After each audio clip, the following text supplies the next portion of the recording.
Ce n'est pas le ciel, mais de l'or qui leur est tombé sur la tête, 17 kilos précisément, sous la forme de pièces anciennes. C'est ce qu'ont découvert des ouvriers dans le plafond d'une demeure en Champagne, un magot estimé à 700 000 € dont ils devraient profiter un peu. Récit de cette découverte avec Rabat Tamadouche et Ludovic Ringeval.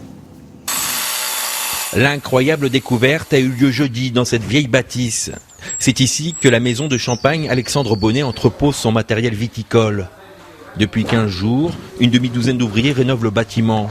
Quand tout d'un coup, l'un d'entre eux s'attaque au plafond. Le plafond s'est écroulé, mais pas seulement le plafond, puisque au-dessus s'est écroulé effectivement des pièces d'or renfermées dans les petits sachets qui étaient soigneusement positionnés sur ce paillon. Voilà, miracle.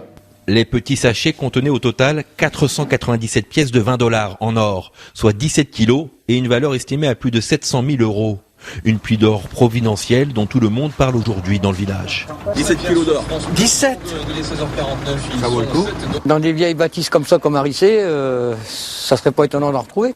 Bien connus des collectionneurs, les pièces découvertes ont été frappées entre 1851 et 1928. À l'époque, l'ancien propriétaire des lieux exportait aux États-Unis, alors en pleine prohibition, du jus de raisin concentré qui était ensuite transformé en alcool. L'industriel averti qui dirigeait cette bâtisse, sentant la crise de 1929 arriver, a certainement dû se dire qu'il allait effectivement constituer ce qu'on conviendra d'appeler un bas de laine en or. Transféré à la banque dans une chambre forte, le trésor pourrait revenir pour moitié à l'équipe d'ouvriers qui l'a découvert et pour moitié à la maison Alexandre Bonnet qui va baptiser sa dernière cuvée spéciale de Champagne, Trésor caché.